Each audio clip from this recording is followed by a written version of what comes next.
आइए सुनते हैं कहानी जादुई कढ़ाई की। चंदनपुर नाम के गांव में हरिया नाम का एक हलवाई रहता था।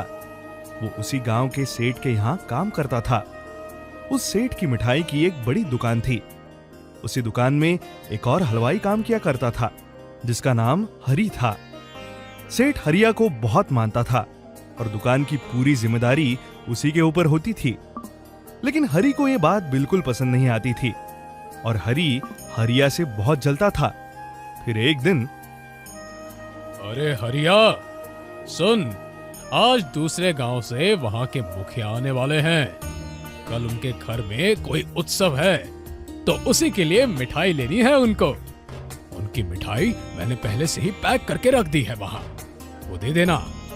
मैं कुछ जरूरी काम से बाहर जा रहा हूँ, 1 हफ्ते बाद लौटूंगा, सब संभाल लेना। जी मालिक, आप बिल्कुल चिंता मत कीजिए, मैं सब संभाल लूंगा। ठीक है। ये पता नहीं सेठ को उस हरिया में क्या दिखता है। जब देखो सारे बड़े काम उसी को दे देता है और मुझे बस यहाँ मिठाई बनाने के लिए छोड़ देता है। अरे सेठ कहाँ है? नमस्ते मुखिया जी। जी वो सेठ जी किसी जरूरी काम से कहीं गए हैं। अच्छा ठीक है, तो सेठ ने कुछ बताया तो होगा। जी मुखिया जी, वो बता के गए हैं कि आपको एकदम बढ़िया वाली शुद्ध मिठाई देनी है। हाँ, तो कर दो पैक मेरी मिठाई। अब खड़े खड़े सोच क्या रहे हो? जी वो पहले से ही पैक है, ये लीजिए गर्मा गर्म शुद्ध मिठाई, और आपको उत्सव की बहुत बहुत बधाई। अरे बहुत बहुत धन्यवाद हरिया, ये लो पैसे। बाप रे, इतने सारे पैसे! अब सेठ खुश होके इस हरिया के बच्चे को भी कुछ ना कुछ देगा और मैं हमेशा की तरह बस देखता रह जाऊंगा। इस हरिया का कुछ ना कुछ करना पड़ेगा। उसी दिन अचानक हरिया बीमार हो गया और अगले दिन से हरिया ने दुकान आना बंद कर दिया। हरि ने सोचा कि यही मौका है इस हरि को सेठ की नजरों में गिराने का।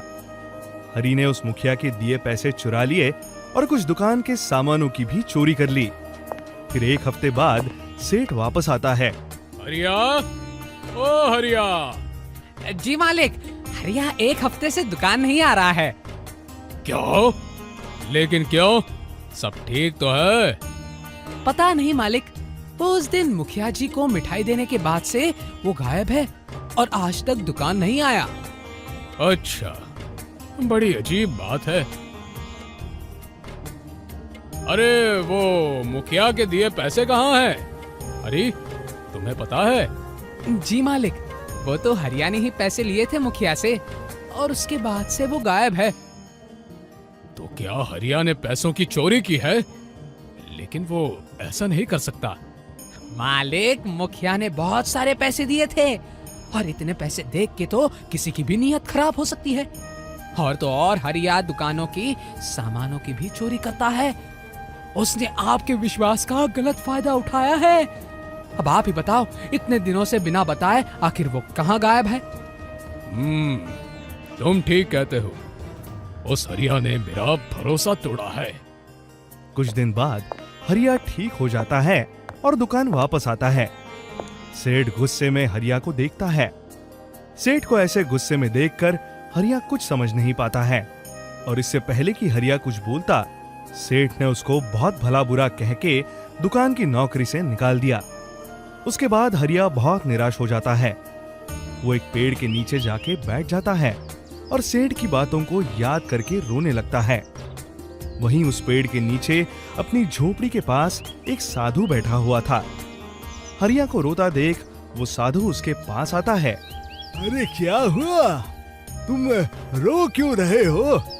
बहुत परेशान लग रहे हो।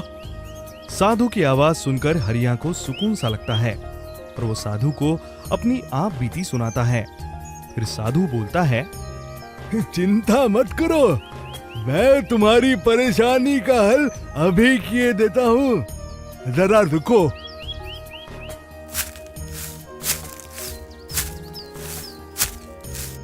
ये लो, ये कोई मामूली कढ़ाई नहीं है, ये एक जादुई कढ़ाई है। इस कढ़ाई को आग पे चढ़ा के तुम जो भी मिठाई की इच्छा करोगे वो अपने आप बनकर तैयार हो जाएगी, और ऐसा करके तुम अपना खुद का काम शुरू कर सकते हो। साधु की बात सुनकर हरिया को ऐसा करके तुम अपना खुद का काम शुरू कर सकते हो। साधु की बात सुनकर हरिया को विश्वास तो नहीं होता है, लेकिन साधु की बातों का मान रखने के लिए वो उस कढ़ाई को रख लेता है। जी बाबा, धन्यवाद, अब मैं चलता हूँ। बाबा की बात कितनी सच है, चलो ये देख लेता हूँ। काजू बर्फी, गुलाब जामुन, अरे वाह, ये तो कमाल हो गया। ये तो सही में मिठाइयां अपने आप आने लगी हैं। हरिया बहुत खुश हो जाता है और अगले ही दिन से हरिया एक ठेले पर अपनी मिठाई बाजार ले जाके बेचने लगता है। हरिया की मिठाई बहुत ही स्वादिष्ट और शुद्ध बनती थी और उसकी खुशबू दूर दूर तक लोगों को जाने लगी। धीरे धीरे उसकी अच्छी कमाई होने लगी और अब हरिया ने भी अपनी एक बड़ी मिठाई की दुकान ले ली थी। अब ये बात उस सेठ तक भी पहुंच गई थी। एक दिन वो सेठ हरिया की दुकान पे आते हैं। क्यों रे हरिया, तेरे पास इतने पैसे कहाँ से आए जो तूने इतनी बड़ी दुकान खोल ली? उस मुखिया ने इतने पैसे भी नहीं दिए थे कि तू इतना बड़ा दुकान खोल ले। और कहाँ चोरी की तुमने? देखिए सेठ जी, मैंने कोई चोरी नहीं की है, ना आपकी दुकान से और ना ही कहीं और से। और उस दिन आपने मेरी एक भी नहीं सुनी और मुझे कितना भला बुरा कहा। खैर कोई बात नहीं, अब आप जाइए, मुझे आपसे कोई बात नहीं करनी है। हाँ हाँ ठीक है, इतना रौब किसको दिखा रहा है? जाता हूँ, नहीं छोड़ूंगा उस हरिया के बच्चे को।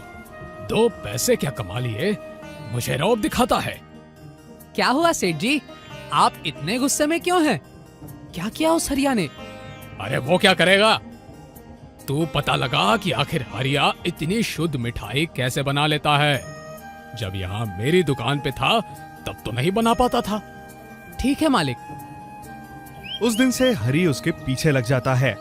वो कहाँ जाता है, क्या करता है, सब पर नजर रखने लगता है। फिर एक दिन हरि उसको उस जादुई कढ़ाई से मिठाई मंगवाते हुए देख लेता है।